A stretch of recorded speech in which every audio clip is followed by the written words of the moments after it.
मात नर्मदे हर। श्री गणेशाय नमः।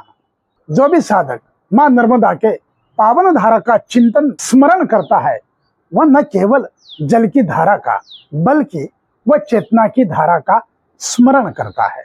और जब वह चेतना बती है तब उसके मार्गदर्शक होते हैं श्री गणेश। भगवान गणेश का हाथी का सिर है, वह जो है वह विवेक का प्रतीक है। क्या आपने कभी विवेक से मां नर्मदा को ध्यान से देखा है? वो शांत भी है, वेगवान भी है, जैसे हमारी विचारधारा कभी शांत कभी अशांत। गणेश जी का जो सिर है वह हाथी का है।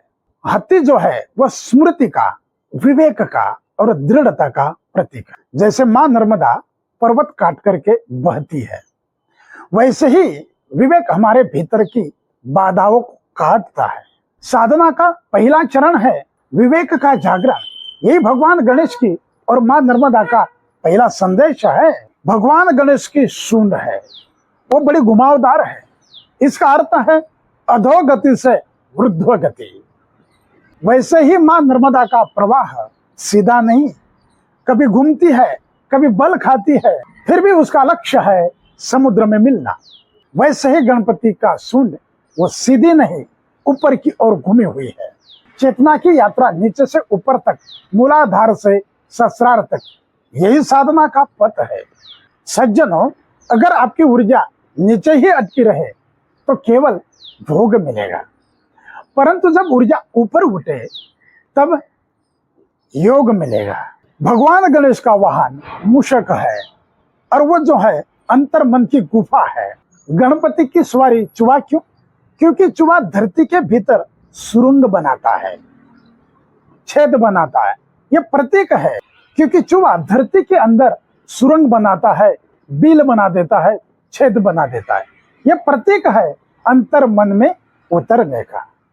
साधना जो है वो बाहर नहीं होती, साधना भीतर उतरने का साहस है। मां नर्मदा के तट पर बैठकर जब साधक आंखें बंद करता है तब वो अपने भीतर की धरती में प्रवेश करता है। वही मिलते हैं उसे उसके असली गणपति। गणेश भगवान के दो दांत है, एक दांत टूटा हुआ है, एक द्वैत और अद्वैत का प्रतीक है। हाथी के दो दांत होते हैं पर गणपति का एक टूटा हुआ है। क्यों है ऐसा? सज्जनों, द्वैत से अद्वैत की यात्रा का यही प्रतीक है। जैसे मां नर्मदा दो किनारों के बीच में बहती है पर अंत में सागर में जाकर एकाकार हो जाती है, वैसे ही साधक को संसार के द्वैत से उठकर परमात्मा में एक होना है। मां नर्मदा के चरणों में समर्पित हो जाना है। गणेश जी को अष्टविनायक कहते हैं। इसका अर्थ क्या है? 8 घाट और 8 सिद्धियां। मां नर्मदा में कई घाट है, हर घाट एक साधना का अनुभव है। ऐसे ही गणपति के 8 रूप अष्टविनायक, ये 8 है हमारी चेतना की 8 सीढ़ियां। अणिमा, महिमा, गरिमा, लघिमा, प्राप्ति, प्रकाम्य, ईशित्व, वशित्व। जब साधक मां नर्मदा की तरह बहते बहते इन 8 अनुभवों से गुजरता है तब उसकी आत्मा मुक्त हो जाती है। इसका निष्कर्ष यही निकलता है, मां नर्मदा और गणपति जी का एक ही संदेश है। मां नर्मदा पर्वतों से निकलकर सागर तक जाती है। हमारी चेतना मूलाधार से उठकर ब्रह्मरंध्र तक पहुंचती है। गणेश जी केवल विघ्नहर्ता नहीं, वो चेतना के संरक्षक है। हर साधक को गणपति के प्रतीकों को समझना चाहिए।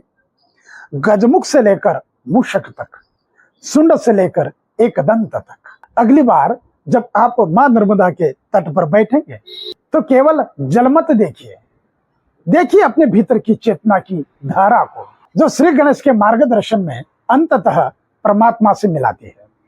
यदि वीडियो पसंद आए तो लाइक करिए, शेयर कीजिए और चैनल को सब्सक्राइब कीजिए। नर्मदे हर, मात नर्मदे हर।